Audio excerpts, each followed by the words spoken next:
అల్లూరు జిల్లా G Madugula KGBV కాలేజీలో అమానుష సంఘటన జరిగింది. కార్తీక పౌర్ణమి రోజు విద్యార్థినులు జుట్టు విరబోసుకుని వచ్చారని శిక్ష విధించింది కాలేజీ యాజమాన్యం. 23 మంది విద్యార్థుల జుట్టు కత్తిరించేశారు. ఇదే వాళ్ళకు విధించినటువంటి శిక్ష. ఇది తెలిసి తల్లిదండ్రులు ఆగ్రహం వ్యక్తం చేస్తున్నారు. జుట్టు విరబోసుకుని వచ్చారని ఉదయం ప్రతిజ్ఞకు కూడా హాజరు కాలేదని పనిష్మెంట్ ఇచ్చామని చెబుతున్నారు కాలేజీ సిబ్బంది. ఈ విషయాన్ని విద్యాశాఖ ఉన్నతాధికారుల దృష్టికి తీసుకెళ్లారు స్టూడెంట్స్.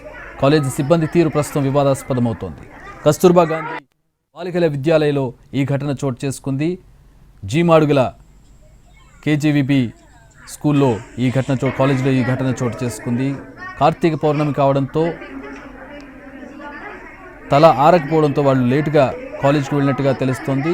ప్రతిజ్ఞకు కూడా హాజరు కాకపోవడంతో ఈ చర్య తీసుకుంటున్నట్టుగా తెలుస్తోంది.